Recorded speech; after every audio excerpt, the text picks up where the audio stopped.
Previously on Matt and Mitzy's Muppet Movie Mania. Muppet, Muppets,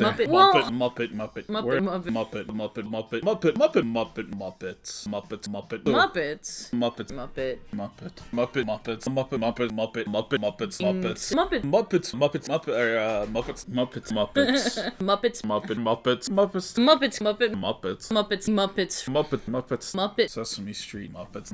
Sesame Street, Muppet Street, Muppets, Razzle Dazzle, Muppets. Muppets or not Muppets, Muppets, Razzle Dazzle. Muppets,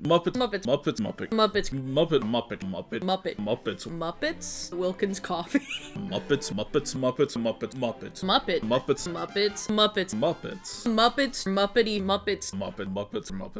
Muppets. Tim Curry and the Muppets. Muppets. Muppets. Kill some of the Muppets. Muppets. Do a little dance. Muppet.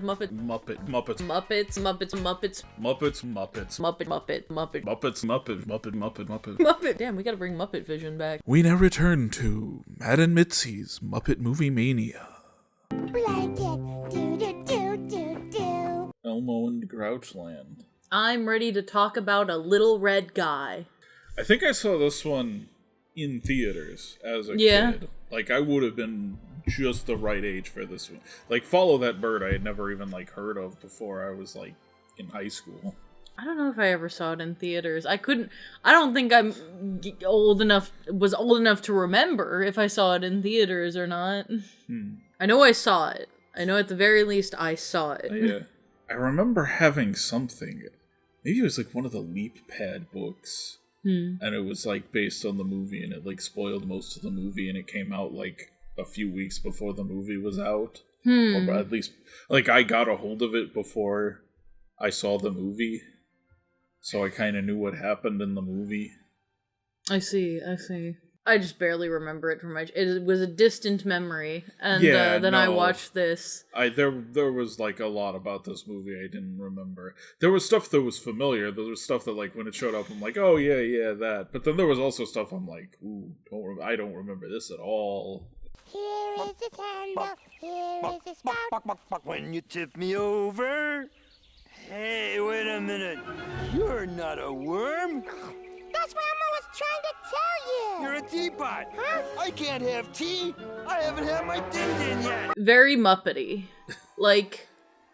I think there is a certain type of, humor and a certain type of, energy in, Muppety stuff, where it's you could easily put out a Sesame Street thing and not make it Muppety. But it is. I don't know if I'm making any sense here.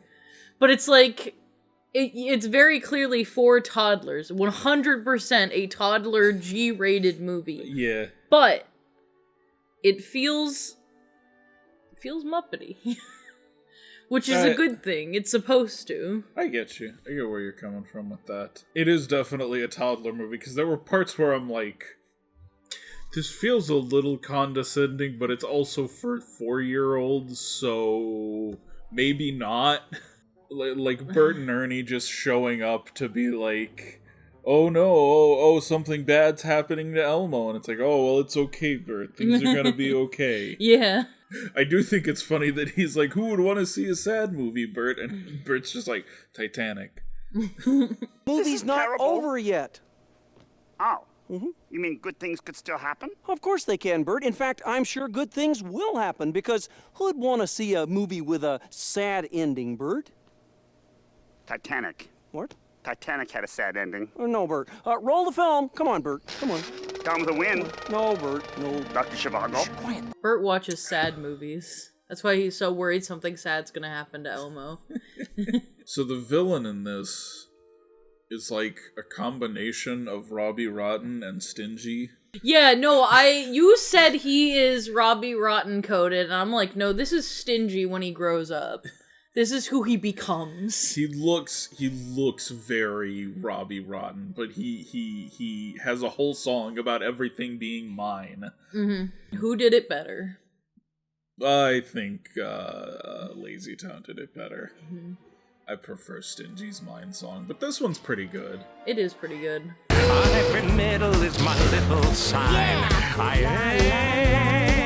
aim to make it mine. He and his, like, bug companion were very couple-coded, I think. Really? You think they were? Yeah. I would love for you to explain. Well, I mean, like, the evil villain's little sycophant has always been, like, a little bit gay as a trope.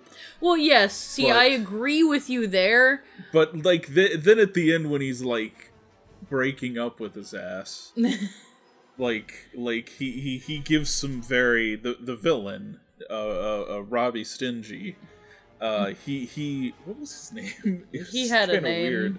Maxwell something, I think. it was. He said some stuff that is very, like stuff a toxic person would say when they're getting broken up with. Yeah. You're tired. You're not in your right frame of mind. This isn't when you make an important decision, Bug. Bug, listen. No, I mean, I don't disagree with you that the guy obsessed with the villain, that's always, like, that's always the gayest shit. Stobotnik stan right here. You don't have to tell me. I don't know. I didn't get that from them though, but I see your points. Don't get me wrong, it was a toxic relationship. It was not good. Toxic yaoi in my Elmo movie. Oh, thank you very much for your help. You're very nice. Nice? You think I'm nice?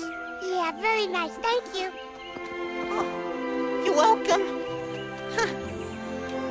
He hugged me. Whoa! There's a surprising lack of Oscar in the Grouchland movie. Yeah. Like, you'd think at some point he would be a big part of the plot, like, but he's barely in it. I mean, he does rouse the masses to rise up against That's true. The bourgeoisie. Communist king Oscar the Grouch. I mean, Grouchland has apparently been colonized since the last Sesame Street movie. Because last time Grouchland was its own country. This time it's in the USA. What if there's two different Grouchlands? Like, what if it's like having like a Chinatown? But there's China and then there's China USA? Chinatown.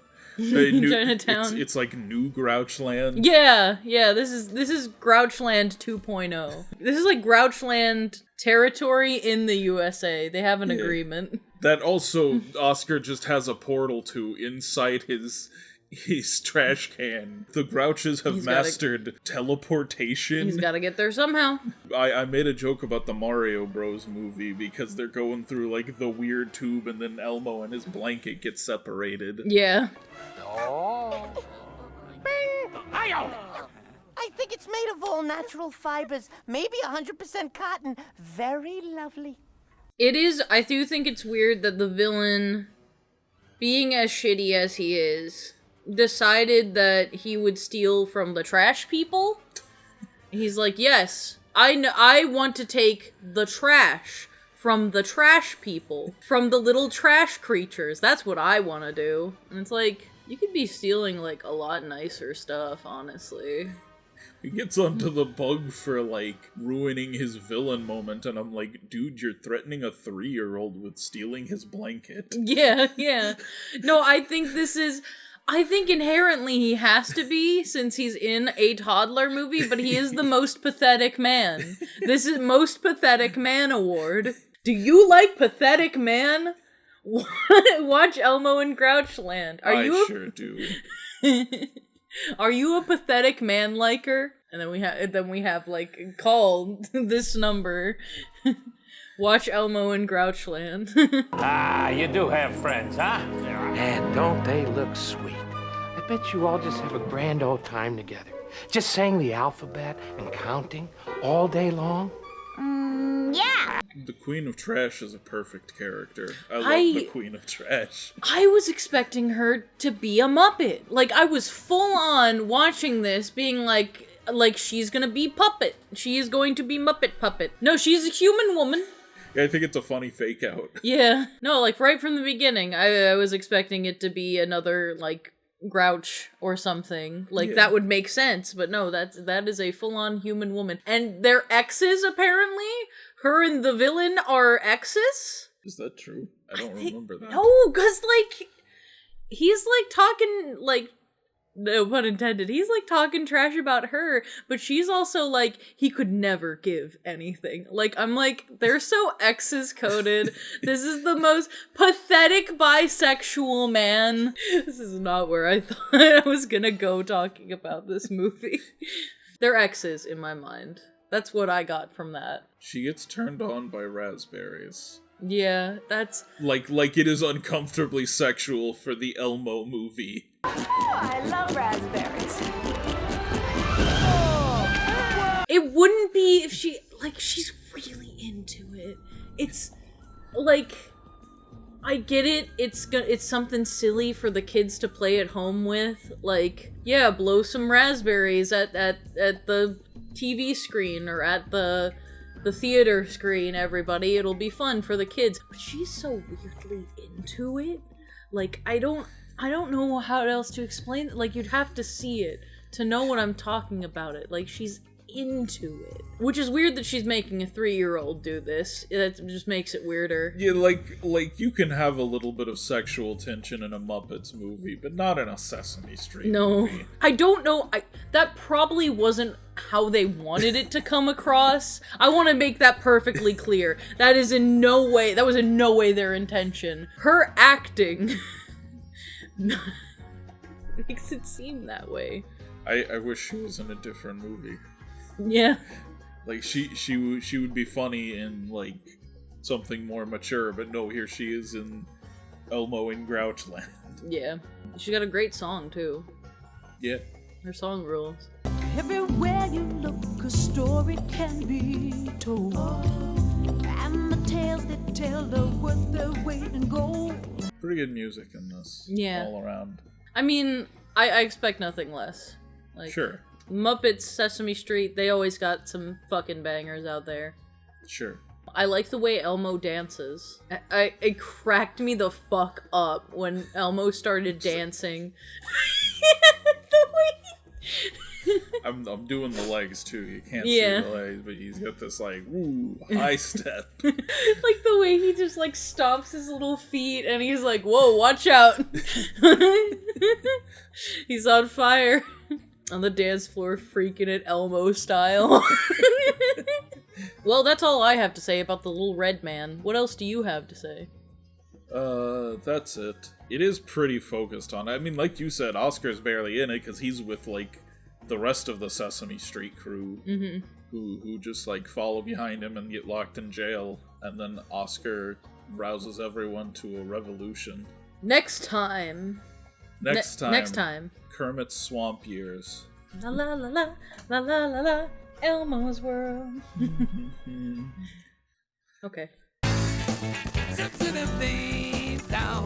Well, we're back with another one. We're back right away because we never left. We're back with Kermit's Swamp Years. A film I'm pretty sure only exists so there's an easy answer to the question, what's the worst Muppets movie?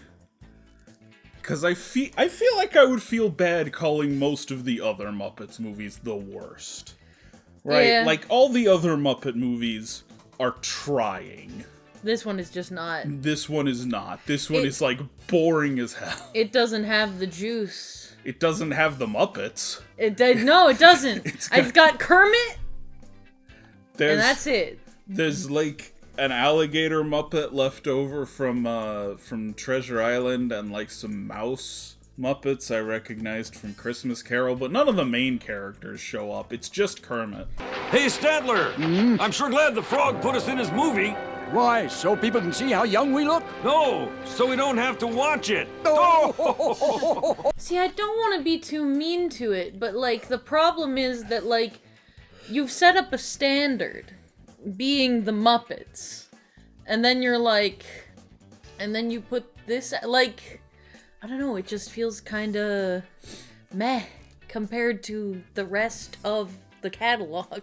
Yeah, like, well, I mean, it feels like a cheap straight-to-video movie. It really does. It kind of. I mean, is what it is. Yeah. It's just generic as hell. Like, there's nothing... It doesn't feel Muppety enough. No. It's not that funny. There are very few songs in the movie, even. Yeah. Granted, I don't think the songs were bad. Yeah. Okay songs. Not memorable at all. I was just trying to think of, like, why this was the Muppet movie I remembered the least of, and I was like, oh yeah, because I didn't like it. I didn't like it either. This is one of those, like, classic movies that just, like, showed up at your house. Yeah, it would like, just manifest itself If you're there. our age, you just had this DVD for some reason. And open season. Those are the big ones. Also, yeah, like, every family had the Band of Brothers box set. Mm-hmm. I remember that one. For what it is, like, I don't know. If this was not linked to the Muppets, I would feel better about it. You know what I mean? Like, I'm like, it's okay. It's alright. It's fine. If it wasn't linked to the Muppets, I'd never watch it in the first place. Well, yes, but I'm just saying, if I had watched it, you know? Like, if it was just called, you know, Frog Leaves Swamp Movie, whatever, something. A frog Froggy's movie. Big Adventure. Froggy's Big Adventure. If it was just called something like that, and, like, there was no tie to the Muppets at all, I think I would be a little less harsh on it. You know what I mean? Yeah.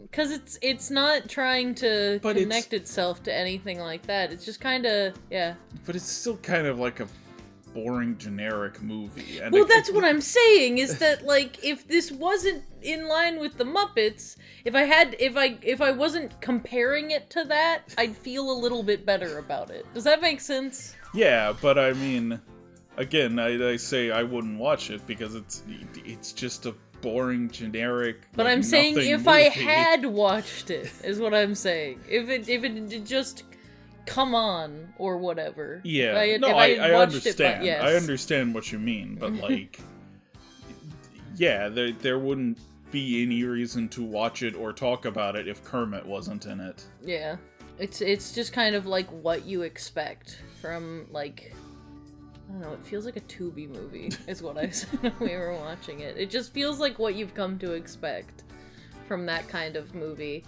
And, I don't know, I think low-budget movies can be good. I think movies that are, like, not, like, necessarily, like, shot the best or had the best, like, equipment or time or whatever can turn out well. Sure. I don't know. That's what I have to say about it. If you asked me to make a movie about just Kermit the Frog as, like, a child, none of the other Muppets were involved, I could probably still come up with something better than this on this budget. But I don't know. It didn't seem like their hearts were in this one. This was, like, kind of a cheap cash grab, which is not something I feel like I can say about most other Muppets movies. I'm failing to think of one that feels this, like, uncared about. Yeah, no. Like even some of the ones I don't like quite as much, it at least felt like they were trying. And it just didn't feel like they were trying with this one. No, I was expecting a lot more, and I received a lot less. I think this one is gonna end up being the only one that's, like, we are really harshing on it too much. Like, I don't think any of the other ones, even, like, preceding this one, are gonna be that harsh of a review. And even then, I'm like, it's not even that bad, it's just boring. I might call it, like, it's on the better end of bad, but, like, I do think this one's kind of bad. Yeah. I mean, honestly, it's just nothing. It's just a nothing movie. It's worth watching once if you want to see the whole catalog. If you want 100% the Muppets, it's worth watching. But other than that, no. What was that? That's called a pig. A pig, huh?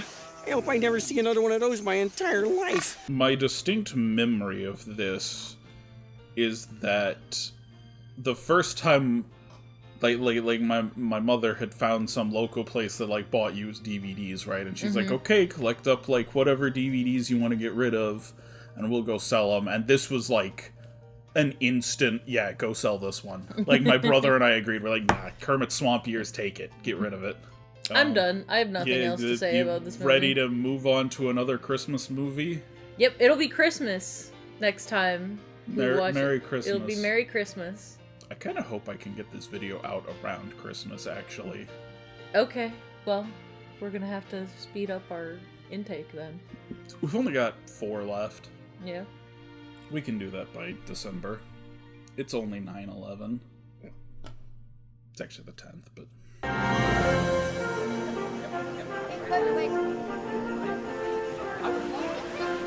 Alright, we're back. We are back. With another Muppet Christmas movie. And it's Christmas. It's Christmas right now. It's early November. Oh, it's Christmas. It's Christmas season. It's Christmas all year round. Baby. But it's early November. It's 9/11 for the Brits. Wait, really? It's November 9th. Oh. I was like, what does that even mean? Did Britain also have 2 identical towers get taken down by terrorists? Did that happen? Hey, you know what? This is the movie that proves Kermit the Frog's existence caused 9/11. Yeah. What's up with that? No, can we think about this for a second? You'd think, I don't know what studio made this, which one, whatever. NBC made it. NBC I think this is a made for TV movie, actually. You'd think that NBC would be like, hey, we got the Twin Towers here. This is a very recent tragedy that happened. We should not do this. They're very careful to avoid showing it, but then it's like outside Miss Piggy's window in one of the scenes where Kermit in the world where Kermit was never born. And like that shit's probably green screen, so it's like they could have filmed it in like a real apartment there. I mean, possibly. I still would have like taken some effort to get that out of there. No. But how will the peoples fit inside? It's so tiny. I mean, really tiny. Come, I'll show you. I think your club dad is going to need bigger doors, okay? So this one has a very complicated title. The full title is It's a Very Merry Muppet Christmas Movie. Yeah, it's a very long title. Which is too many words. Especially since most people are just going to call it Muppet Christmas. Yeah. But even then, you risk confusing it with Muppet Christmas Carol. Yeah.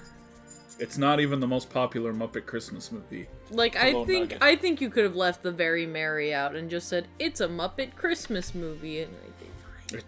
You could have called it It's a Muppet Full Life. It's a Muppet Full Life! It's just an It's a Wonderful Life thing. Well, half of it is. Like, half the movie is the setup to the It's a Wonderful Life thing. That's like, when the movie started, there's like a very short scene of Kermit just like coming in and announcing they've lost everything, and I'm like, oh wow, they're getting into this pretty quick. And then no, it's a 40-minute flashback to getting to that point, and then you do the It's a Wonderful Life thing in like the last 50 minutes of the film. I feel like they could have condensed that, because yeah, like it takes too long to get to the It's a Wonderful Life stuff. Because like, when you get there, it's like, this is the interesting part of the movie, right? Like, everything else is just kind of like predictable. Is the best word I can use for it. Well, yeah, it's setup, but it's also very predictable setup. I feel like there are a lot of moments in this movie that are like, yeah, I've seen this before. It's in every other movie. Well, yeah, I mean, it's like exactly the setup to It's a Wonderful Life almost.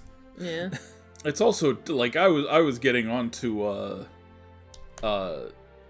Treasure Island for having like a lot of topical references, a lot of like modern references that are now out of date. This does that like twice as much. There are so many like pop culture references in this, so many like weird parodies. They do a Moulin Rouge parody, which is actually one of my favorite scenes in the movie. I kind of like the Moulin Rouge parody. I feel like Moulin Rouge is iconic enough. There's also a bit where like Fozzie gets covered and he like hides in some trees and gets green, and they think he's the Grinch. Yeah, like those are both things where I'm like, this is stuff people today would still know, you know? Yeah, sure, but I mean, that one feels very, like, Jim Carrey Grinch. Like, this was a year after the Jim Carrey Grinch. Yeah. But then there's, like, Fear Factor, and there's the scene where Kermit's just going down the list of celebrities, and a lot of them are, like, very 2000s celebrities. Mm-hmm. There's the weird-ass, like, Crocodile Hunter parody. Crikey! You're a bear!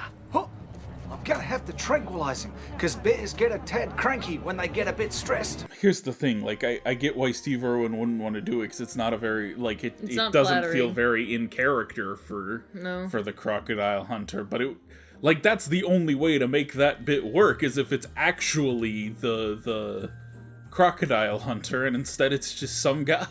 Yeah, It's no, not it funny. feels like a guy who's going out, it literally feels like there's just some guy out on the street impersonating Steve Irwin for no good reason. Like, but he has a cameraman with him? Like, I don't know. It wasn't a good bit. Once you kind of get past all that and into the It's a Wonderful Life bit, that is the best part of the movie. No, it's very good. I think it's done very well. Yeah, I just think it's a little rushed through. Hello, Hi, cat. kitty. Sir, if you could just spare a second here. I'm Gonzo, and this is Amy the Dancing Brick. Outside, there's the Moulin Rouge portion, but that's mostly pre-existing songs. Outside of that, there's like one song in this movie, and it's fine, but it's like, there are so many great Muppet songs, and I feel like this is not one people are gonna come back to. It doesn't, I mean, it's a good song, but it's not like, it's not the best the Muppets have ever done. No, I mean, in a better Muppets movie, you would not be the standout. Right. And in this movie, it's pretty much the only song we get, the only original song we get from them. Yeah. I do like when, because a lot of, and this is not a complaint, because the Muppets is comedy, but I do like it when they actually do things that take Kermit and Miss Piggy's relationship seriously. Like, I really like the scene with them in the non-Kermit, no 9/11 world.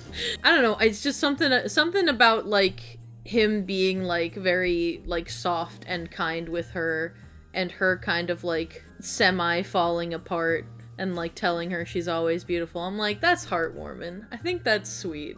There's also the scene of them on the set of Scrubs. Yes. That's a good kind of one. a funny reference, actually. Like, it is dated, but still good. Like, Scrubs was a good show. I really liked Scrubs. And this tied into, like, an actual episode where, like, the Muppets were on Scrubs. Yeah. At least, like, some of them. Yeah. Like, some Muppet-ish characters were on Scrubs. Scrubs was a weird show, man. Joan Cusack is the villain. And she does pretty good. I like Joan Cusack knows how to ham it up as a villain.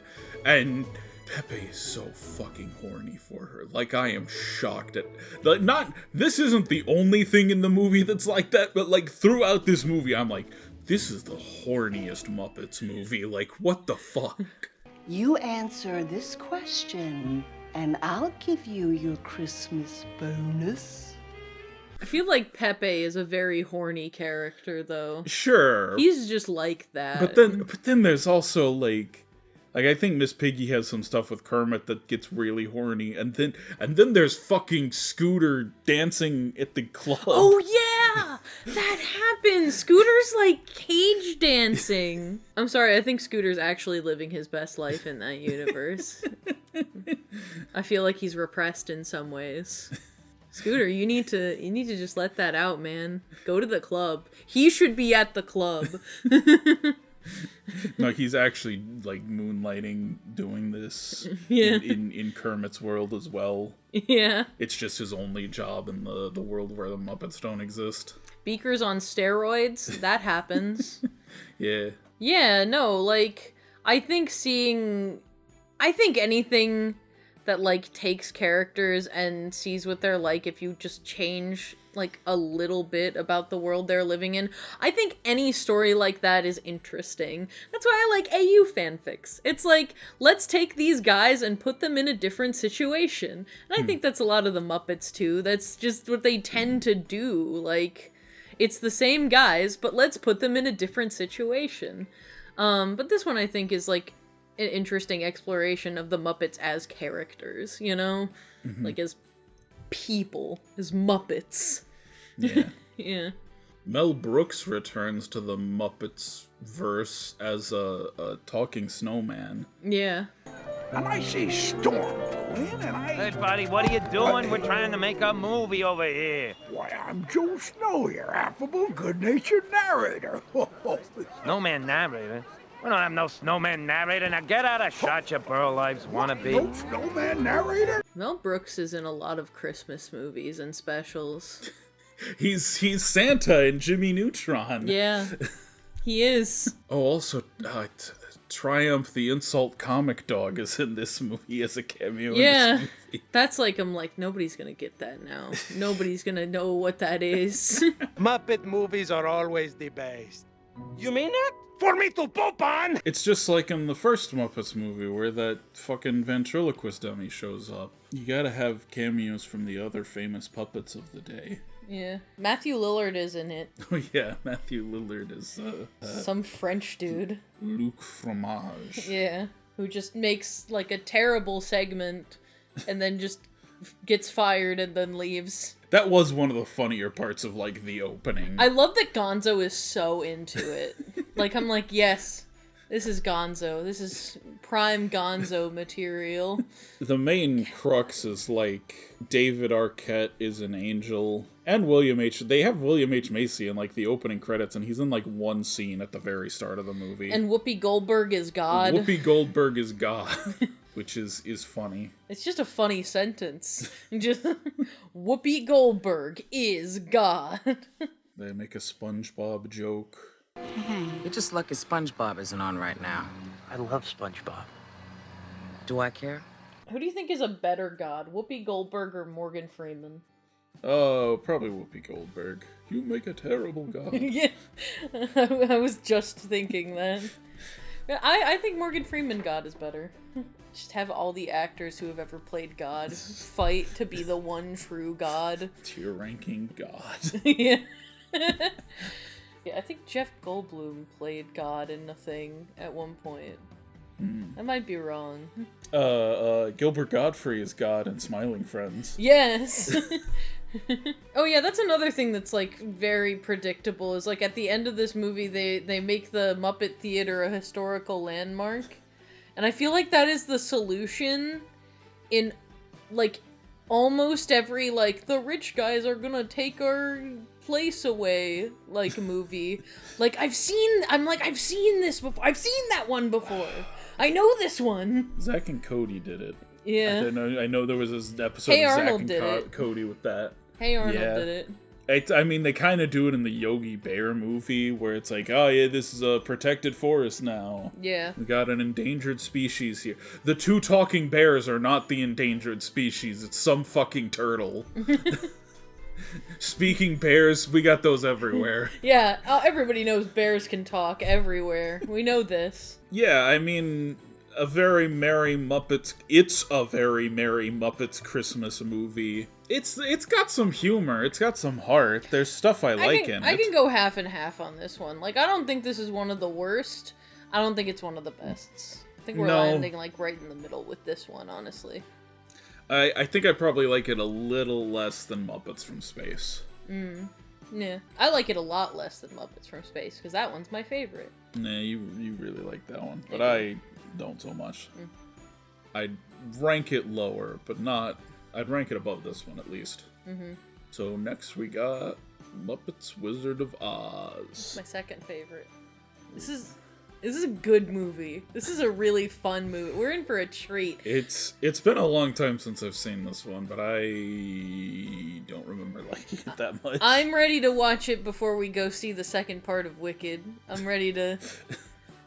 I think it is an excellent adaptation of The Wizard of Oz. I think it's great. I think it's really funny.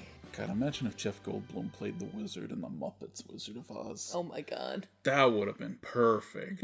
Sometimes you gotta get out of Kansas. Muppets Wizard of Oz. For those of you watching Dark Side of the Moon, press play now. And you'll sync it up with this video, I guess. So I want to talk first. This is my show. I love this movie. I think this is a great movie. Number one, it's funny. It's hilarious. There are a lot of good jokes in this movie. There are a lot to point out. Number two, I think the songs are good. I don't think it had enough songs. I think it could have used more songs, but I like all of the songs. Number three, I feel the same way about this movie that I do about Scrooged, which is, I think it is a great modern adaptation for its time. Like, obviously it is going to be dated in the time that it is made, but I think it is an excellent adaptation of The Wizard of Oz into a more modern setting, into a more modern time. Number four, I think I'm on number four. I love Ashanti as Dorothy. I love her. I think she's great. I think she's a great choice for a modern Dorothy. I think that, like, having her be, like, how her character is written is that, like, she wants to be, like, a singer. She wants to get out of Kansas, like, for a specific reason. Like, from what I remember of the original Wizard of Oz, there's not a lot of depth to the human characters. There's not a lot of depth to Dorothy. I don't remember there being a lot of depth to her or her aunt and uncle. But I think it adds another dimension to her character. Mind you, they don't have to add a lot to make these characters more human and, like, a little more complex. But the little that they do add, I think, makes a difference. I think these characters feel more human. I think, like, this Dorothy feels more relatable and more like a person than just, like, a kind of innocent little set piece. And it feels like she does actually want. She yearns. She wants something.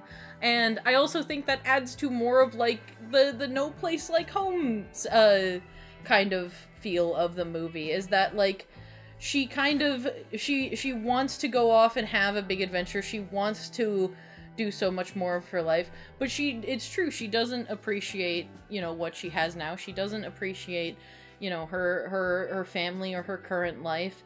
And I think that adds a lot to it. I also think that there is a lot added to the characters with them being Muppets. I think integrating their Muppet personalities with the movie works really well.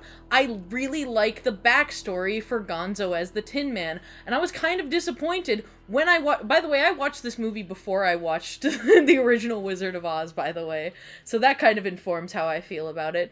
I feel like the backstory they give Gonzo, Tin Man, gives the Tin Man as a character more depth.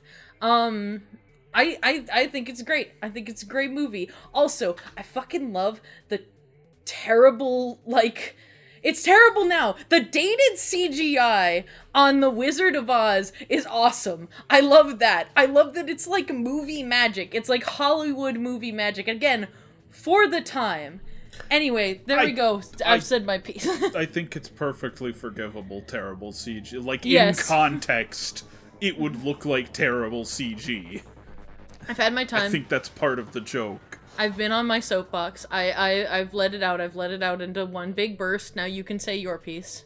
Yeah, you just spoke for like 4 minutes uninterrupted about Muppets Wizard of Oz. Nugget, do you have something you don't? No, he has some. It's like his bone, but okay, like that's fine. He really came and like sat right next to the mic and went. This is the one where we're gonna have to disagree because I think, apart from Kermit's Swamp Years, this is like the worst one we've gotten to so far. We're gonna completely disagree on this one. I think it's funny. I'll give it that. But even then, I don't even think it's like the funniest. There are funnier Muppets movies. Hi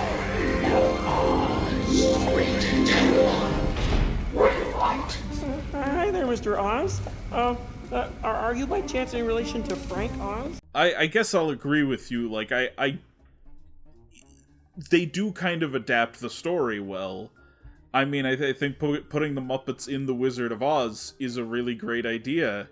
And I feel like this movie almost doesn't live up to the potential of that. I think the thing that most clearly you would want to compare this to is Muppets Christmas Carol and Muppets Treasure Island. Because those are the two other, like, classic story adaptations, and those were produced by Disney. And this was the first movie they made after Disney bought the Muppets. But I don't think it compares favorably to those films. I think, for one thing, it looks a lot cheaper than those movies. And there's a part of me that wants to give it a little credit and be like, it was a TV movie. But then I'm like, why was it a TV movie? Give this a theatrical budget. Put this in theaters. Why is it a TV movie, Disney? So I think your complaint is the same as mine, which is like, this movie did not give the time and attention that it deserved. I think... No, I'm with you. I fully agree with that. I do still think there's a lot of good things about it. There's a lot of good things to love about it. And maybe that's my nostalgia talking. This is one of the movie... Again, I watched this before the original Wizard of Oz and was disappointed with the original Wizard of Oz because I loved this movie so much. And also, it was one of the movies that me and my family quoted constantly.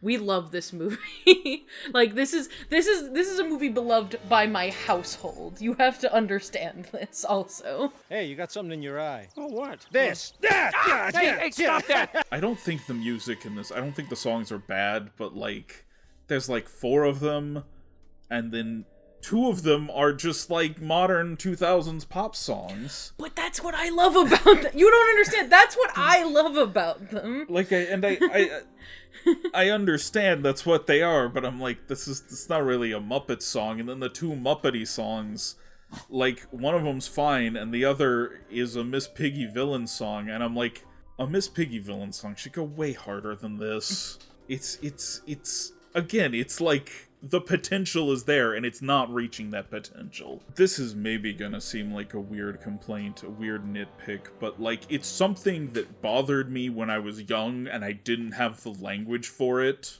This film is clearly shot at, like, 30 frames a second, and not the cinematic 24 frames a second, and that makes it look cheap. And I get that that's kind of a socially conditioned thing, but at the same time, 24 frames a second helps hide some stuff that 30 frames a second doesn't quite. It just looks wrong. It looks wrong. And when I was a kid, I'm like, this looks wrong, and I don't know why this looks wrong. It's because it's shot at 30 frames a second instead of 24. I don't even know if that's going to come through in this video, because I'm probably going to export this at 30, because that's what YouTube plays at. My client is A-list now. She deserves the A-list money, so guys. Will you knock it off? You're not an agent, and this cell phone isn't even real. What? It's a candy dispenser. Yeah. Listen, I'm gonna have to call you back. The diva's having a meltdown, okay? Ooh, cinnamons. I think when you compare the main girl in this, what was her name? Ashanti? Yeah. I think this is a much weaker performance than Michael Caine or Tim Curry. I feel like it's like they picked a singer, and I'm like, you should have picked an actor who could sing. I think she was not the right choice for this role. I was thinking about who I would put in this role, and like my immediate thought, and I could be convinced of something better than this, but my immediate thought was like Raven Simone from That's So Raven. She's funny, she can act, and she was in the Cheetah Girls, so she can sing, right? Mm-hmm. I think she would have been a much better choice for Dorothy in this film. She was also in Disney, so Disney could have gotten her. Yeah. I agree and disagree with you, because like I agree with you, like, yes, could have gotten her, but I also think that like I don't hate her performance, and I also love that like they did choose like like within the realm, within like the scope of people who are good for the role. I guess I more so mean I like how Dorothy is written in this movie more than I like how Ashanti plays her. I don't think she does a bad job though. I don't think she does awful. I just think you want a stronger performance for the Muppets to work off. Yeah, but I like how Dorothy is written. I like this Dorothy. I'm also kind of Jeffrey Tambor is the wizard. Okay, fine, but he was already in Muppets from Space. You said it should have been Jeff Goldblum when we went to see Wicked. They should have put Jeff Goldblum in the Muppets Wizard of Oz, and I was like, damn it, you're right. Actually, you're right. It should have been Jeff Goldblum. I do kind of like that he's a little schlubby and kind of a loser. Yeah, no, I think that adds to the magic of it. But I almost wish they had gotten someone we hadn't already seen in a Muppets movie. I'll give it this. It's got the weird cameos down. Mm-hmm. Fucking Quentin Tarantino? That's a Muppets cameo. Because you're like, why is he in this? That's a Muppets cameo. I love his scene. He's just going unhinged at Kermit. We're talking Piggy transforming into Gonzo, mutating into Scooter, Scooter turning into a big, busty vampire vixen who explodes in a sea of crimson blood. Also, Kelly Osbourne of the Osbournes. Oh, you know what I was thinking? It's kind of a bad pun, but you gotta do it. You put her in there. I also think it was, I don't know, I think I would have put in a joke of why are you white? Why did you do that? Oh my god, you can't just ask why someone is white. Why did you make her, you literally whitewashed this woman. Why did you do that to her? I wasn't thinking about that as a kid, but now I'm like, why did you do that to her? Why? Wait, hold on. I don't understand. Oh, Queen Latifah is Auntie M. Perfect. That's not even a cameo. That's just good casting. Yeah. No, it's good. It's good. I think this movie is good. We completely disagree on this, and I think we don't completely disagree on... I don't think it's bad. I just think it's mediocre. It's not as good as the other Muppets movies. I don't think we completely... we have the two that we disagree on. I completely love this and Muppets from Space. You're not a big fan of either. I like Muppets from Space better than this. I mean, fair enough, but I just mean... I think there is less of a gap of our experiences there. I'm wearing my Over the Garden Wall shirt. I think it fits the theme. It's got Jason Funderburker on it. I wore the shirt I wore to see Wicked in. It's Wizard of Oz because it's got Scarecrow. It's got Scarecrow. It's got Scarecrow. No, how funny would it be a Batman Wizard of Oz? It wouldn't make any sense. It would be so stupid, but I'd watch the hell out of that. Scarecrow is Scarecrow, obviously, and then Riddler is the Tin Man, and Penguin is maybe Catwoman is the Lion. Catwoman, yeah. And the Joker is the Wicked Witch. Yeah. And Harley Quinn gets crushed by a house. And Batman and Batman wears a little blue dress and red heels. Over the batsuit. Over the batsuit, yes. Yes. We're getting way off topic. I asked you recently what stories you would put the Muppets into, and I almost want to do a full separate video where we just pitch Muppet We went movies. off when we were talking about Muppet Star Wars. we went off. It was good. I was thinking the other day a good story for the Muppets would be Robin Hood. Yes. Muppets Robin Hood. Muppets Robin Hood would be perfect. You get Kermit as Robin Hood. Fozzie as Little John. Piggy as Maid Marian. And then you cast a human as Prince John. And you also do a gag where you get the Little John the rapper in there. Yeah. I don't have a brain.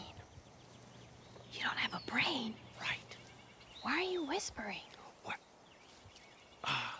What? I can't really answer that because, I don't have a brain.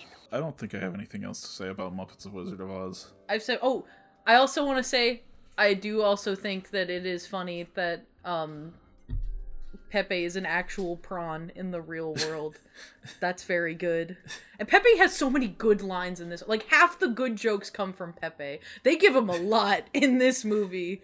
He fucking rules. I do think it's funny that it's just, like, she doesn't have a dog. She just has, like, a crayfish. Because they won't let her have a dog. That she saved from the restaurant. Yeah, they were like, wait, this one's still alive, don't cook it. And it's just like, no, like I said, there's so much more character to the humans and the human world in this one. Like, there's just so much more to them. I was really, like, I'm not shitting on the original Wizard of Oz. I understand why it is a good movie. It just disappointed me in comparison to loving the Muppets Wizard of Oz as a kid.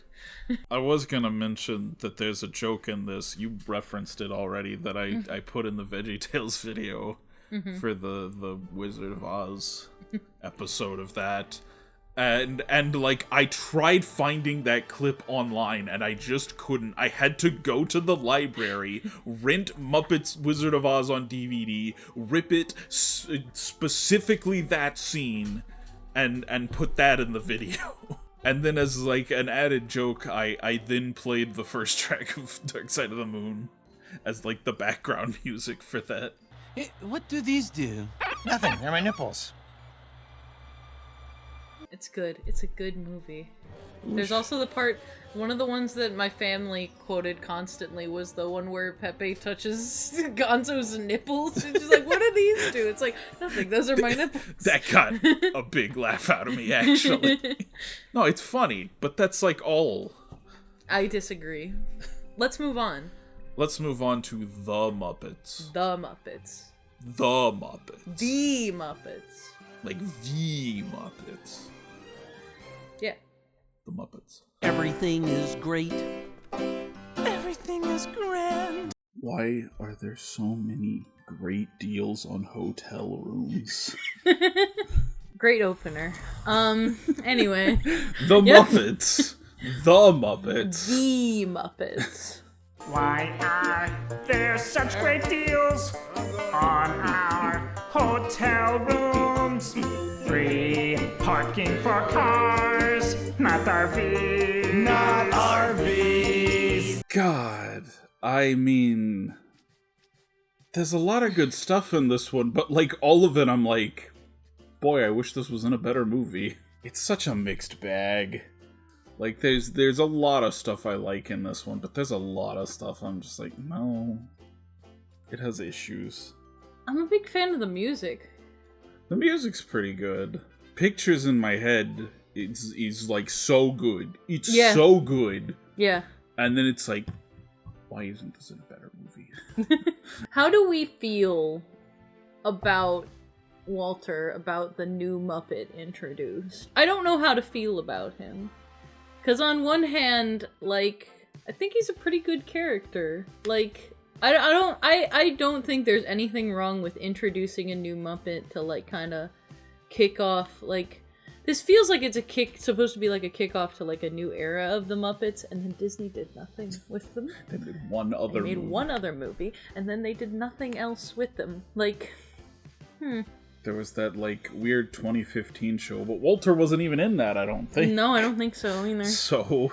Like, I think that there is, like, there's something good about that. But I still don't know quite how to feel about him. I don't think he's a bad character, I just think he doesn't get enough to do in this. I have a real problem with, like, the resolution where he's like, oh, I gotta find my special talent.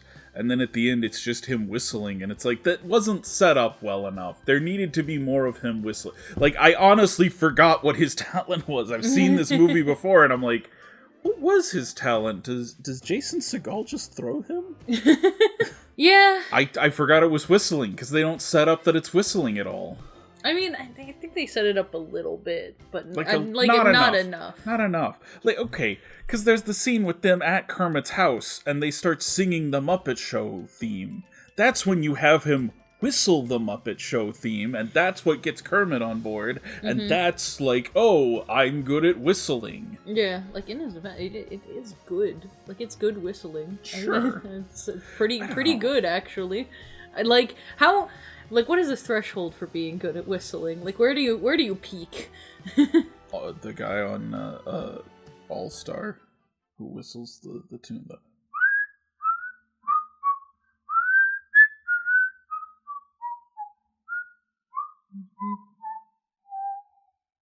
Okay. Where to start with this one? Okay.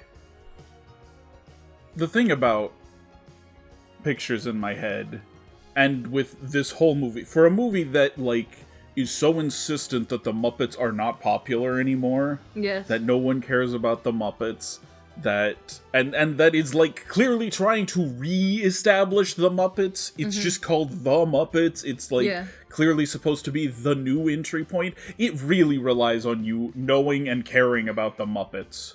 There is a lot of... I mean, yes, there is a lot of references and stuff to it. But like, part of me feels like half this movie is like, oh, this is for the diehard fans, right? Like, this is for the people who fucking love Muppets.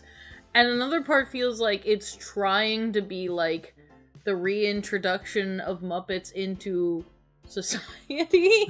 Into pop culture. Like, it's trying to do both at once, and when it tries to thread that little needle, it's having a hard time of it. I'll tell you what this movie really needs, right? Because I was watching the opening number, and in isolation, I don't dislike the opening number, the everything is great, everything is grand, but I'm just like, this is a lot of humans for the opening Muppets. number in the Muppets movie. What they need is to open the movie on a big musical number to, like, re-establish who the Muppets are. Like, integrate the Muppety characters. Big musical number about the Muppets, and then it pulls back to Walter watching it on TV as a kid and getting inspired, and then you do everything is great, everything is grand. And that I think, I just an opening number about the Muppets that established them as characters in this, because otherwise we don't see the Muppets until, like, half an hour into the film. Yeah. And it's like, if I don't care about the Muppets, if I'm a newcomer who's just coming on this new Muppets movie... The new Muppet craze. Yeah, I'm gonna be like, where are the Muppets? By the way, the Muppets have always been popular. Like, there's nothing can stop the Muppets from being popular. Here's the thing, I feel like that idea of, like, oh, the Muppets are washed up, only works in the context of the movie. Similarly to, like, in previous movies of nobody knows who the hell the Muppets are and stuff like that. Like, it only works in the context of the movie. If you're trying to apply it to real life, that doesn't work. But in the context of the movie, sure. This circle represents everything that's currently popular. And this tiny speck is you guys. But it kind of feels like Disney does treat it that way, actually. Well, now, certainly. Here's the thing, I have less problems with this movie and just more problems with how Disney treats the Muppets. Sure. But then you get into the plot of this movie, and it's, like, the most generic thing. And, like, it wouldn't have been original anyway, but doing it with the Muppets, I can, like, point to the other Muppets movies that this is just, like, it's the first half of It's a Very Merry Muppet Christmas mixed in with some Muppets Take Manhattan, right? It's the Muppets Take Manhattan, get the band back together story, and then they gotta put on one last big show to save the theater from It's a Very Merry Muppet Christmas. It's generic. I don't totally hate it. I don't think it's, like, the worst thing. I think the thing to compare it to, really, is, like, The Force Awakens. What? It's Disney doing a really simple take, a really derivative take, to sort of reestablish this new franchise they've got under their belts in the pop culture. Okay, yeah, that makes sense. That makes sense, what you're saying. So yeah, this feels like the Muppet equivalent of Force Awakens, where they just do, like, the really obvious thing, and as kind of a way to get everyone back into the Muppets. Disney is such a weird company. They are. They have such a lack of faith in all of their best properties, and by that extension, they kind of get the shit under the stick production-wise, and it just kind of all kind of snowballs and unravels to where, like, well, you could have had something here, but, now you don't. Now you have nothing. Yeah. Whether it's, like, complete cancellation, like, just completely ignoring it, or rushing the project so that it's not 100% to the capacity that it could have been, or just, like, just doing a shit job managing it, and so, like, it just becomes what it should never have been in the first place. Like, I am referencing 3 specific things in my head right now. But it's just like, I don't want this to be just a video of me ragging on Disney, because that would not be interesting or cool. That's not about the Muppets. But I feel like it should be acknowledged, right? Like, we should acknowledge that, like, the creative people who work for Disney will put out some really cool and good stuff, and will establish a lot of really cool and good stuff that could be even better later, and then Disney will come in and will be just like, hey, what if we just fucked it up, actually? What if we made it worse, and then completely ignored it? And it's just like, it's frustrating. It's frustrating to deal with. It should be acknowledged. Okay, we can move on. We can go back to the Muppets now. I told you I'm not done putting on my balls! Oh, hey, Animal. What are you doing here? Acting natural. I think nearly every segment in their telethon is kind of weak. Except Rainbow Connection. That one was really good. Like, on the one, there's like a part of me that's like, they're just doing like the Rainbow Connection again for like the nostalgia feels, but like it's really effective. It works. I'm not gonna lie, it works. I think it really helps that they had the rest of the Muppets come out and sing it with him. Yeah, like that really ups it. I love that it's Kermit and Miss Piggy to start. I like that they let Kermit yearn. Let this man yearn. I feel like we spend so much time on Kermit and Miss Piggy's relationship in every movie where it's, like, partially taken seriously, but mostly it's kind of treated silly. It's treated for laughs, which, zero problem at all, because, you know, the Muppets are for comedy. They are mainly comedy. But I also just think, like, let this be real. Let this be a real relationship. And it's just, like, having them actually have, like, a very sober conversation about the way that their, like, relationship has gone over the years, and how, like, she's very overzealous, she's very pushy, and, you know, she will, you know, force things, like, upon Kermit that he's not ready for, and so he kind of, like, when he pushes back on her, and, like, that hurts the relationship, and they're having a sincere conversation about it, it's like, okay, yes, we're doing this. This is real. They're a real couple. Let this man yearn. It's good. It's good to me. I do think that, like, I would have rewritten a little bit of the conversation, because I understand what they're going for, and I'm just like, you're almost there. We need a little bit more. There needs to be a little bit more, like, I guess, sincerity there. But yeah, I like it. I like that there's something to it. And also they had the picture from Muppets Take Manhattan, which meant a lot to me. I was like, that's sweet. That's cute. So again, it's like very manipulative but very effective. I'm not gonna lie. I feel that in my soul. The other stuff in the telethon though, is just like, yeah. Like there's Fozzie doing some mediocre jokes, and then Jack Black is like, oh, these jokes are so bad, and everyone laughs, and it's like, it's not funny when Jack Black does it. It's funny when Statler and Waldorf do it. Mm-hmm. It's not funny when Jack Black does it. No, I think it would be funnier though if Sadler and Waldorf was like, "Hey, that's our thing. That's our bit." Then there's the barbershop quartet bit, and I'm like, like they do like kind of a bad barbershop quartet cover of "Smells Like Teen Spirit," and then they shrink Jack Black's head somehow, and then you never see Jack Black again after that. He's just dead. Well, no, his head is shrunk. No, he's dead. They killed him. I want them to do another movie where they come back to the Muppet Theater and he's still chained up in there. Then they do the Rainbow Connection bit, and then Walter has his whistling, and I'm like, they also have half a Gonzo segment. Yeah, half a Gonzo.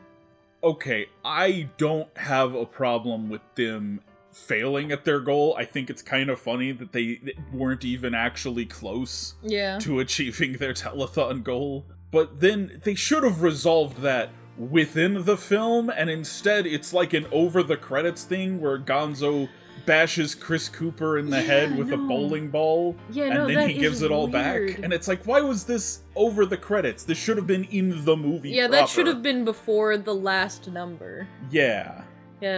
It's just, that's a weird choice. Or else it should have been like the last joke before the end of the movie. Before the end credits, Yeah, it's weird that it's over the end credits. Yeah.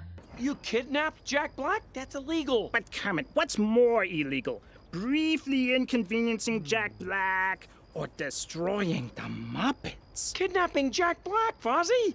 Is that it? Have I expunged all my critiques? I mean, there's little stuff I have issues with, but that's the big stuff. There's also good stuff to talk about, too. Yeah, now I want to talk about the good stuff, because there's a lot of good stuff in this movie, too. I said... Which is almost unfortunate. Yeah. That it's getting sabotaged by the stuff that's not quite as strong. I really liked Am I a Man or a Muppet? That song is really funny. It is pretty funny. Like they go really over this really over dramatic Muppet song. You know what it reminds me of? It reminds me of Bet on It. It's so over dramatic, and it's just it's like it's so melodramatic, and it's just like you feel something.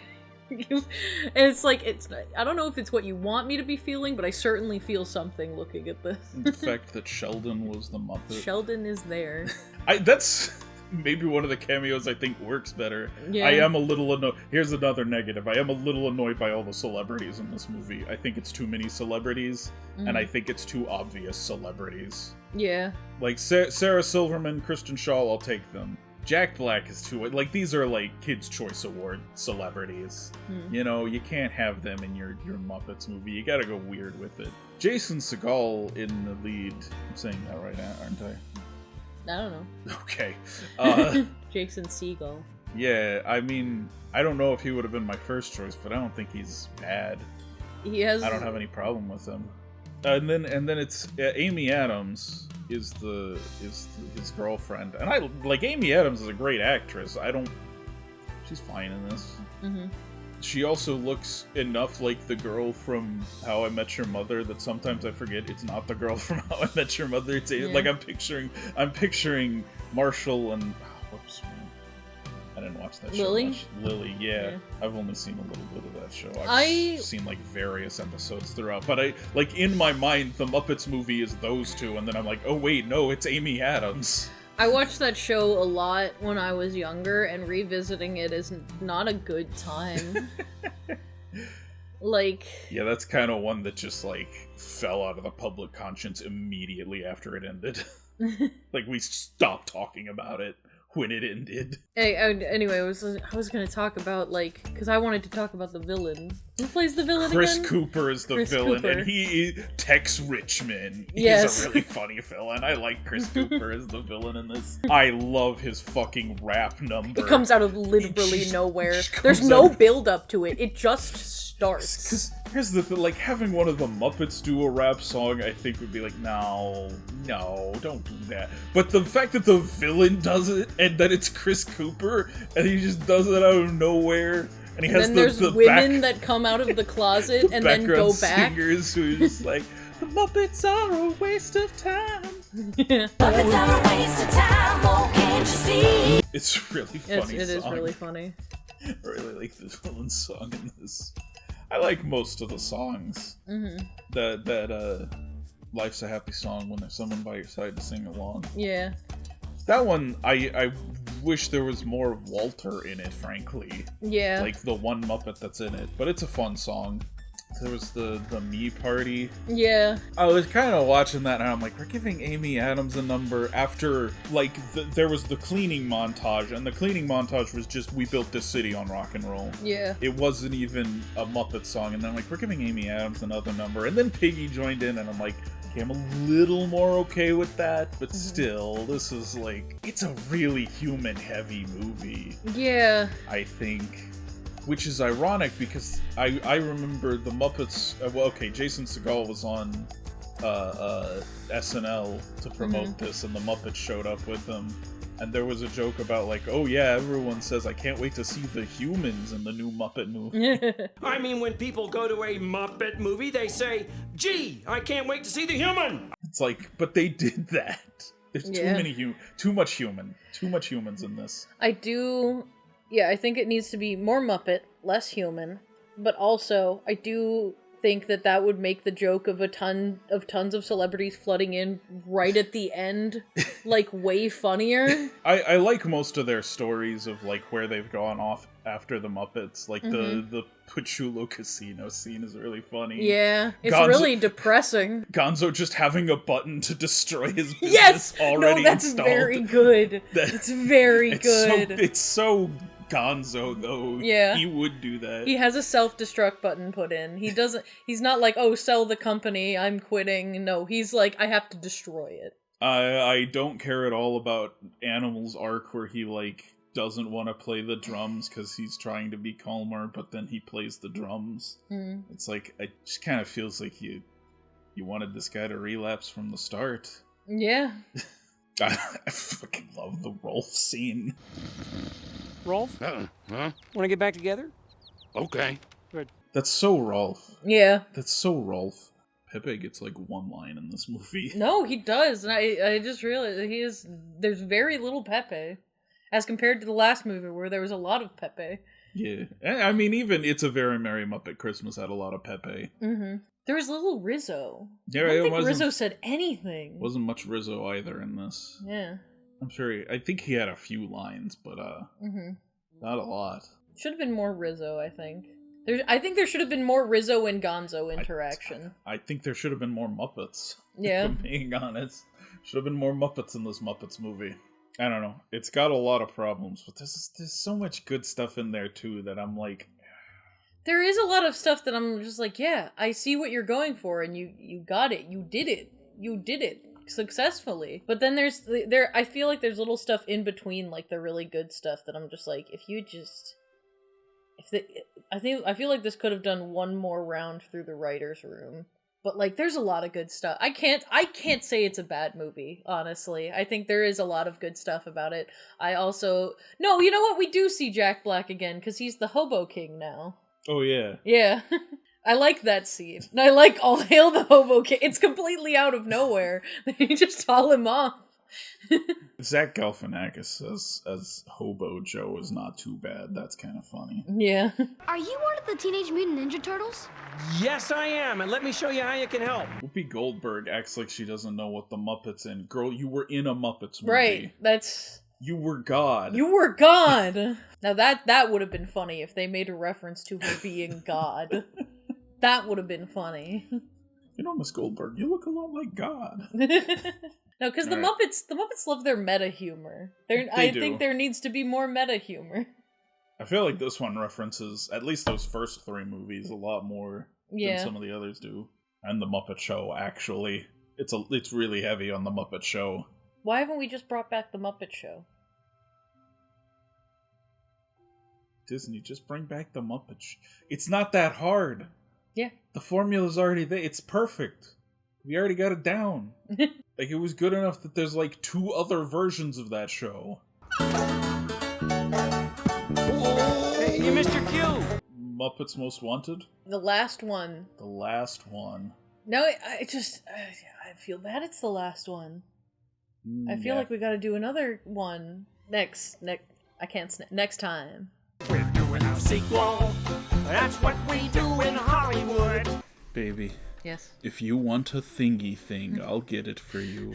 Oh, have you just been waiting to say that, like, since we watched the movie? Yeah, like a week ago. Oh, okay. We finally did it. We're finally done. Like a fucking year later. It seriously took us a full calendar year to watch 14 movies. I got my hair dyed and braided. Today. Ensuring that my name goes down in history as greatest thief of all time. You mean our names, right? Of course. My name first, then spacebar, your name. So Muppets Most Wanted. After the first Muppets movie about, like, getting all of the Muppets together, they did a follow-up where they go to Europe and get involved in a criminal heist. Where do they come up with these ideas? My theory is that there's a bunch of writers in a room, and they come up with ideas for movies, and, you know, the dialogue and the plot and all that. I think that that's what's happened. The punchline is that that's the plot of the first and second Muppets movie. Oh. The Muppets movie and The Great Muppet Caper. Oh, okay. I didn't understand the joke at first, but that makes sense now that you say that. So Muppets Most Wanted is definitely better than The Muppets. I like this one. I think this is a good one. It's just, like, not quite there. It's missing, like, the special sauce, you know? I've been thinking about, like, what is it that this movie is missing? What has gone wrong here? And it's down to a few overlapping problems for me. For one thing, I think they spend too much time with Constantine and Ricky Gervais. Mm-hmm. I also think Ricky Gervais was really not the right person for, like, the main human in this. Yeah. I think you needed someone with a lot more comedic energy. Like, at first I was kind of... Will Ferrell would have worked! At first I was thinking, like, oh, well, I guess we're lucky it's not, like, James Corden or worse, Russell Brand. Mm-hmm. But, like, by the time he's doing that song with Constantine, and he says, like, oh, really? I hate dancing. It's like, no, this was not the right... You need someone with more energy to play off the Muppets. Yeah. I think the film overall needed to be shorter, because it's almost 2 hours. It's the longest Muppets movie, and I'm like, it does not need to be that long. It's weird how long it is. But I also felt like it wasn't fast-paced enough, and there was, like, a real lack of jokes. And both of those things, I think, would be solved if it were just shorter. Yeah. If they just cut down on some of the Constantine and Ricky Gervais stuff, I think the pacing would feel a lot better. But I think the thing that really gets to me, it's just not zany enough, you know? Like, it needs to be wackier. I love the concept. Like, this is an inherently very funny concept to throw the Muppets into. But, like, I think it stops there. I think it stops at the concept is funny. Because Constantine just gives the Muppets free reign to do whatever they want with the show. That should be a danger to the audience. Yeah. Like, they should be putting people's lives at risk without Kermit in charge. Yeah. The weirdest thing, I think, is that you have all of these audiences who are just flat out not interested in seeing the Muppets, which is crazy to me. But, like, they're falling asleep during the indoor running of the bulls. Right. I'm like, what the fuck? This is wrong. That doesn't make sense. The indoor running of the bulls is the most chaotic it gets. Other Yeah. than that, it's like Piggy wanting to do a bunch of Celine Dion songs and Scooter singing moves like Jagger. Yeah. It's like, no, this should be dangerous. This No, should be a dangerous show without Kermit. There should be boomerang fish flying all over that theater, killing People should dozens. be running for their lives. Yeah. Kermit, could I do indoor running of the bulls? Sure, Zongo. Who cares? Oh, thank you, Kermit. If he can do his thing, why can't I sing my 5 songs? Well, you can. Who cares? We don't have time for all this stuff. We're up to like a 3-hour show, Kermit. You are forgetting one thing, small man with glasses. I can give you what you want. I turned to you like halfway through the movie, and I'm like, maybe not halfway, but like decently into the movie, I'm like, the Muppets got one song at the beginning, and it's their little meta thing about doing a sequel, and every other song has been from an antagonistic character. Yeah, no, it's weird. It's weird how much time they spend on the antagonists and very little on the Muppets. It's the same problem with the first movie. You're not spending enough time with the Muppets themselves. They make a joke about, like, the Muppets focusing too much on, like, Walter and not enough on, like, classic Muppet characters like Rizzo. Walter quit the Muppets? We just did a whole movie where he joined the Muppets. Yeah, we sure spent a lot of time on it. I'll say. Maybe even at the expense of other long-standing beloved Muppets. And then they do it again! Yeah. They do it again in this movie! Gonzo has less of a role in this one. He was at least important to the first film. They have given the Muppets less to do in this movie. Yeah, no, it's crazy. It needs to be weirder, it needs to be crazier, and it needs to be Muppetier. It's not Muppety enough. Yeah, but otherwise it's kind of funny. Yeah, no, there's good stuff in there, and I do like the songs. For what it's worth, the songs are pretty good. I agree. Tina Fey's, like, it's fine, but I would easily sacrifice it for more Muppet songs. Yeah. You got Constantine and Ricky Gervais' song, which, again, was when I started to go, yeah, Ricky Gervais wasn't right for this role. But I love the like, I Could Get It For You song. Yes. Where he's, like, rubbing Vaseline on the camera. Yeah, no, when he's doing his, like, romantic number. It's so stupid. I love it. You want a mortgage loan? I'll give it to you. It's a good song. Yeah. You want a thingy thing? I'll give it to you. And then the interrogation song with the Modern Family dad. Like, more of that, please. Yes. That is what the movie needed more of. It needed more of the Modern Family dad. It needed more of the Muppets. Yeah. Him and Sam have a little, like, thing going on. It's funny that Sam is not touring with the Muppets. He's, like, joined the CIA instead. Yeah, I was like, wait, no, he's a member of the CIA? Because last movie, he was one of the guys they, like, went and picked up when they were getting the Muppets back together. Yeah. And now he's like, nah, I'm gonna go join the CIA. But, I mean, I think that I loved them. Both of them. Yeah. Were a lot of fun. No. Sam the Eagle and the Modern couple, Family honestly. dad. They keep doing jokes about, like, how much vacation time Europeans get. Yeah. But I'm also like, but they're right, though. The we should have that much vacation time too. They're right. The Europeans are correct about this. Yeah. Case solved. Perfect. Time for my annual 8-week bed vacation. Au revoir. No, wait. I like Constantine as a villain. I think Constantine is a very funny villain. We were debating whether or not it was just Kermit playing opposite himself, or if they got another actor that just looked like Kermit.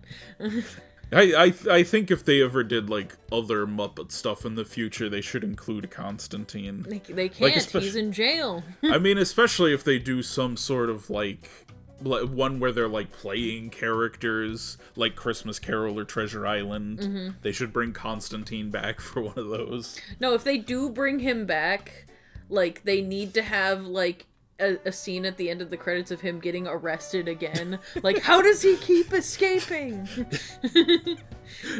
I do kind of think it's funny that at the end, Kermit is getting arrested for leading a prison break, which he absolutely did. Yeah. And then everyone's like, but you'd break up the Muppets. You wouldn't break up the Muppets, would you? She's just like, alright, fine. I think it would have been funnier if they went to the gulag, though. They all ended up in the gulag together. Yeah, and then we can joke that that's why there's no more Muppets movies. Yeah. No, we single-handedly manifested the Muppets coming back by recording this. They announced a new Muppet show. Please let it be good. Please let there be more than just one episode. Christ. I don't think I could live with myself if it's just one episode and it's just Sabrina Carpenter. I'm like, you could have gotten somebody way weirder to be on the first episode of a Muppets revival. I'm kind of okay with Sabrina Carpenter. I mean, I'm okay with it. I'm just saying you could have found somebody a lot, like, more wild to put in there. Yeah. Honestly, how was Weird Al never... He's in the new, like, Electric Mayhem show. Oh, is he? I haven't seen that yet. We should watch that together. We should. The lovers, the dreamers, and cheese. Nailed it. I do like the end with, like, the wedding, and Miss Piggy cannot tell Kermit and Constantine apart by their very different voices. No. But she's like... He's gotten very good at the voice at that point. He does actually get a little better at the Kermit voice as the movie goes on, which is weird. I love when she asks them if they'll marry her, and when Kermit is kind of wishy-washy about it, she's like, "That's my Kermit!" Yes. It's a very good character moment. Yeah. Will you marry me? Well, I mean, I would. I mean, I could. It's not that I wouldn't. I also like the part where she absolutely kicks Constantine's ass and Kermit's like, yeah, that's my woman. We were talking about the music, because after the interview song, it's just Miss Piggy's Celine Dion song. Yeah. And all we get after that is Jermaine Clements doing "Working in a Coal Mine," and then "Together Again," which I thought that it was funny that they added the extra again, but that joke probably would have played better in The Muppets. They put in a song from a chorus line. God, I hope I get it. They're kind of singing it. It's kind of not in tune. Yeah. It's kind of really bad. Yeah. See, Jermaine Clements is already in the movie. Make him the villain. Yeah. Give him Ricky Gervais's role. He would do so much better as Constantine's right-hand man. I kind of think Constantine should have been meaner to him. Because, like, every time it's like I'm number one and you're number two, and it's like, come up with something else. Be mean to him in other ways. I do think it's great that they made the Muppet the main villain and the human the sidekick this time. Like, that feels right. Like, that feels like a good way to mix it up, because it's usually a main villain human with Muppet henchmen. Yeah. Also the fact that he's a furry at the end. Yeah. So I've decided to just be a lemur full time now. Oh, Ray Liotta is in the prison. Also, Ray Liotta and Danny Trejo, who is apparently just playing himself, even though he admits to being a murderer. I don't know, it feels like kind of an internet-y joke where, like, you see the popular actor and you don't even call them their character's name. You're just like, yeah, Danny Trejo. Yeah, he's just here.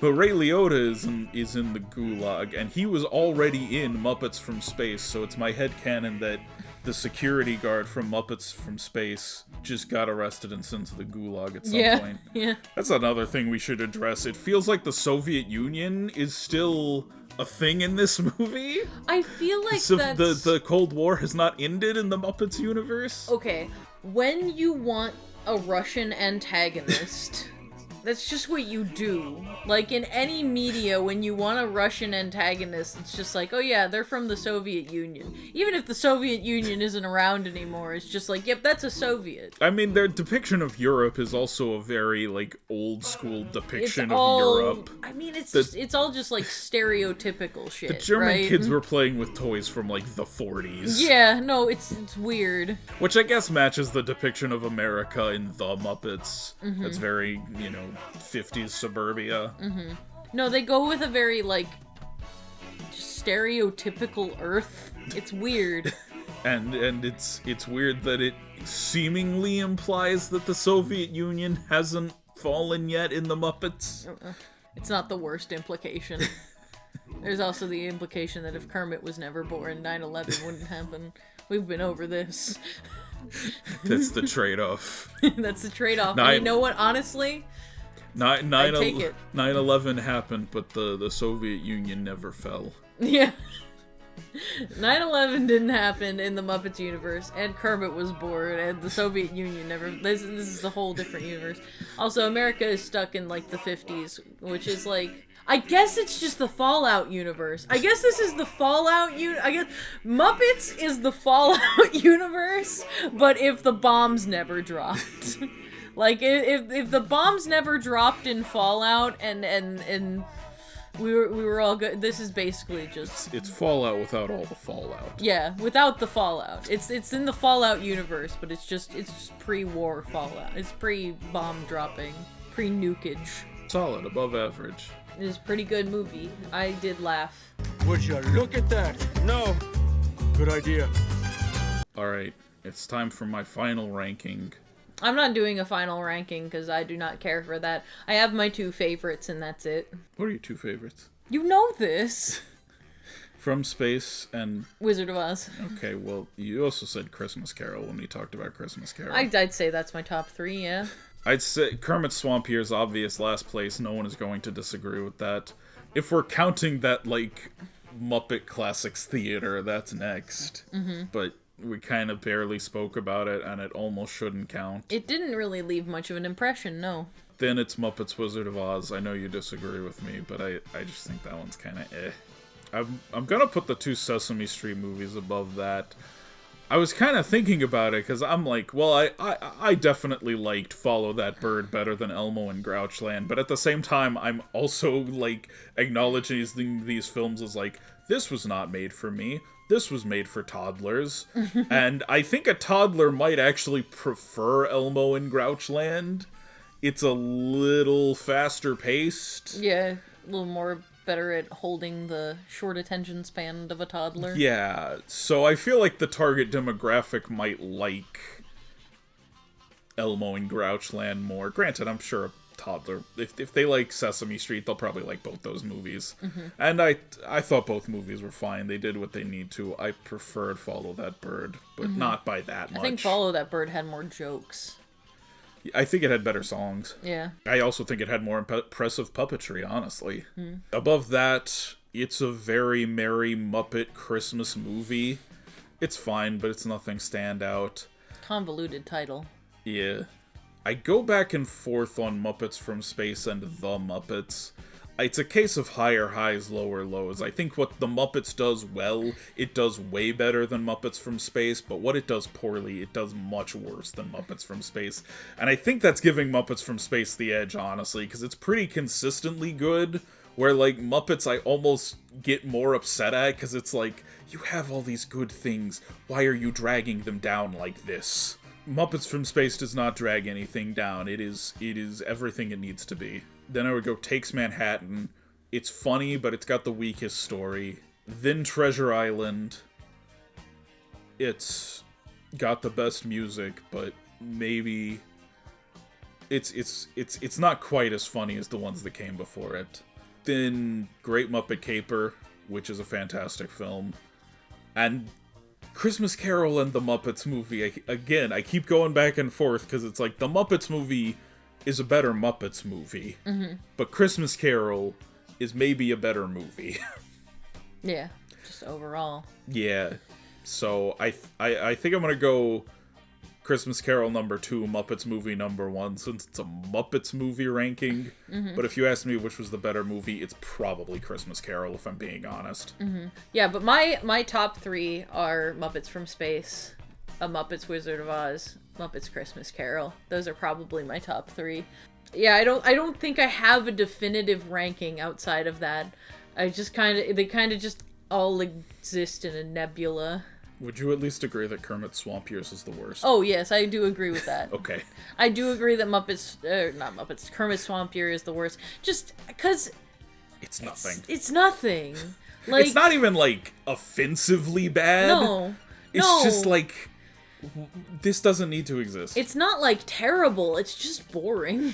Completely disposable. It's really boring. I can picture how somebody might get enjoyment out of it, but, like, it did not interest me. It was very boring. even though, like, oh, if you grew up with this, I get it, but it's like, I grew up with that, and I didn't like it as a kid. Yeah.